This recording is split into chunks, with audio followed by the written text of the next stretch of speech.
Assalamualaikum warahmatullahi wabarakatuh. Perkenalkan, nama saya Titi Sayu Ramadanti, NIM E 2019-2300 dari Prodi Ekonomi Syariah, Fakultas Ekonomi dan Bisnis Islam. Di sini saya akan menanggapi 3 video yang sudah dibuat oleh teman saya.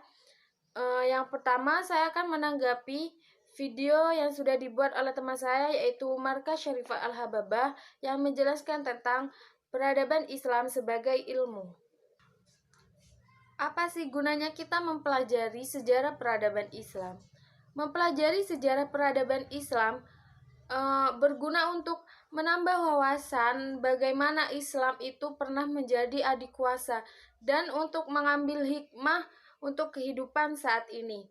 Pengertian sejarah peradaban Islam itu sendiri ialah sebagai kemajuan tingkat kecerdasan akal yang dihasilkan dalam satu periode Nabi Muhammad SAW sampai perkembangan Islam saat ini. Sedangkan pengertian dari ilmu pengetahuan ialah deretan konsep dan skema konseptual yang berhubungan satu sama lain sebagai hasil eksperimen serta observasi yang diperoleh dari pengalaman-pengalaman. Ilmu pengetahuan memiliki 6 kriteria. Yang pertama yaitu memiliki objek yang jelas. Yang kedua, memiliki metode-metode tertentu. Yang ketiga yaitu disusun secara sistematis. Yang keempat, menggunakan pemikiran yang rasional. Yang kelima, kebenarannya bersifat objektif. Dan yang keenam yaitu memiliki tujuan. Dari kriteria tersebut, sejarah peradaban Islam sudah bisa dikatakan sebagai ilmu karena sudah memenuhi kriteria-kriteria tersebut dengan alasan yang pertama yaitu sejarah peradaban Islam diambil dari peristiwa-peristiwa yang lampau sehingga sudah jelas bahwasannya sejarah peradaban Islam memiliki objek yang jelas. Yang kedua yaitu dalam memperoleh informasi sejarah peradaban Islam menggunakan metode-metode tertentu. Salah satunya yaitu menggunakan metode observasi dan dokumenter.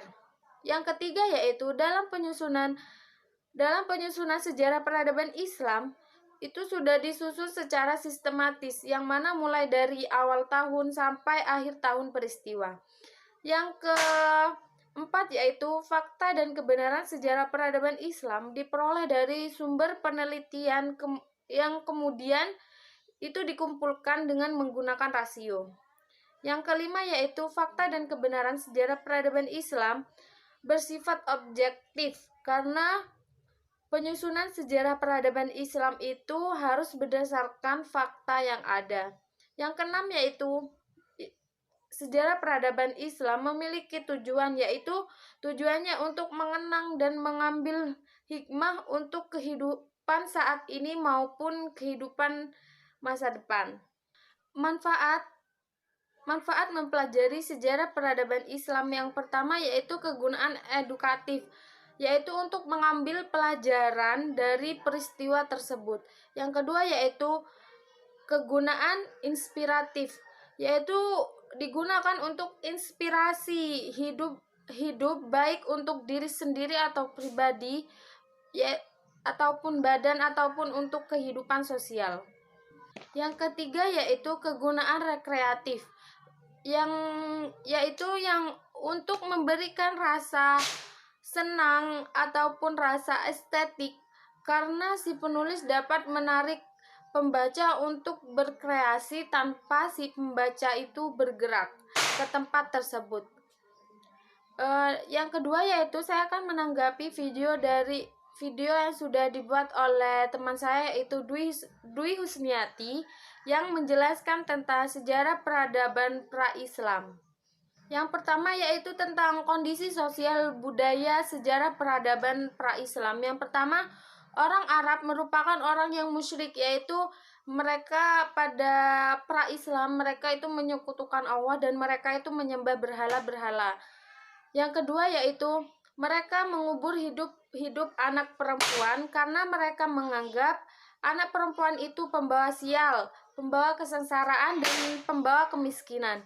Yang ketiga yaitu budak diperlakukan secara tidak manusiawi. Jadi pada saat sejarah peradaban pra-Islam, budak itu diperlakukan seperti hewan atau barang dagangan yang dijual dan dibunuh. Budak itu sehingga tidak merasakan hidup seperti layaknya orang yang merdeka atau layaknya orang yang biasa.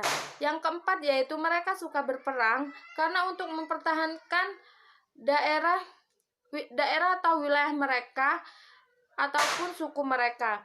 Yang kelima yaitu mereka suka meminum minuman keras atau khamr. Yang keenam, pada masa peradaban pra-Islam, pergaulan bebas dan berzina itu sangat banyak. Yang kedua yaitu tentang kondisi religius sejarah peradaban pra-Islam. Yang pertama yaitu fatalisme.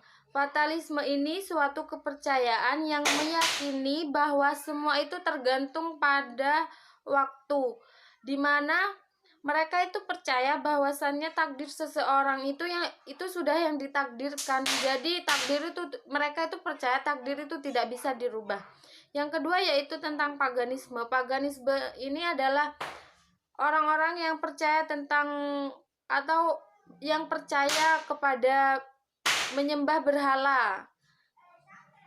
Ya, paganisme ini adalah orang-orang penyembah berhala. Yang ketiga yaitu Allah sebagai super Tuhan. Maksudnya itu yaitu mereka percaya bahwasannya Allah itu ada, tapi mereka juga meyakini bahwasannya dewa-dewa itu ada. Jadi mereka itu percaya bahwasannya itu dewa-dewa itu adalah perantara untuk menuju Allah Subhanahu wa taala.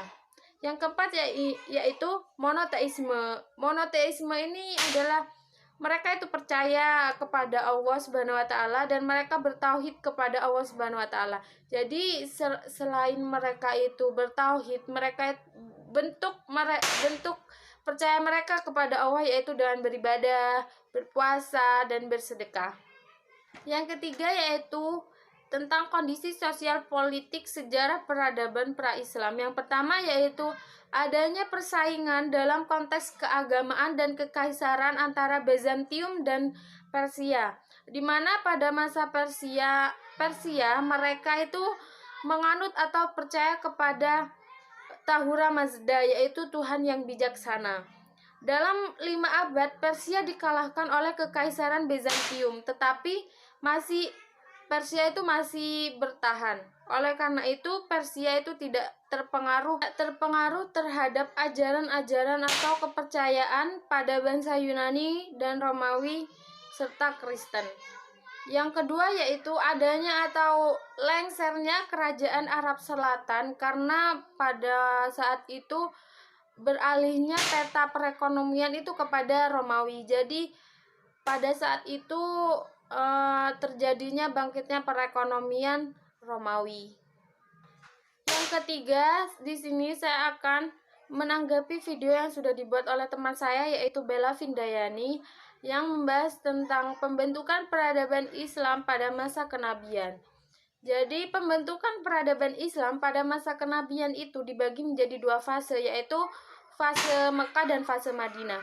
Di fase Mekah, metode dakwah yang digunakan Nabi itu ada 2, yaitu secara sembunyi-sembunyi dan terang-terangan. Yang kedua yaitu dakwah yang diajarkan oleh Nabi itu ada 2, yaitu yang pertama tentang pendidikan tauhid dalam teori maupun praktek. Yang kedua yaitu tentang pengajaran Al-Qur'an. Ketiga yaitu bentuk-bentuk penolakan dakwah Nabi Muhammad SAW. Bentuk penolakannya itu ada yang menolaknya dengan lunak, terus ada juga yang menolaknya itu semi lunak, dan yang ketiga itu menolaknya dengan kasar ataupun keji. Yang keempat yaitu tentang faktor-faktor penolakan dakwah Nabi Muhammad SAW. Yang pertama yaitu tentang di bidang politik dan kekuasaan. Yang kedua yaitu tentang di bidang sosial, yaitu persamaan derajat sosial. Yang ketiga yaitu tentang agama dan keyakinan. Yang keempat yaitu tentang budaya atau taklid kepada nenek moyang. Yang kelima yaitu faktor ekonomi. Yang kedua yaitu di fase Madinah. Ada beberapa yang didakwahkan oleh Nabi Muhammad SAW. Yang pertama yaitu Nabi Muhammad mendirikan masjid. Yang kedua, mempersaudarakan kaum muhajirin dan kaum ansor. Yang ketiga yaitu beliau membuat perjanjian tentang untuk saling membantu antara kaum muslimin dan yang non muslimin. Yang keempat yaitu meletakkan dasar-dasar politik ekonomi sosial. Yang kelima, mengadakan perjanjian, dan yang keenam yaitu memperkuat kekuatan militer. Sekian dari video yang sudah saya buat, kurang lebihnya mohon maaf dan maaf bila ada salah kata. Wassalamualaikum warahmatullahi wabarakatuh.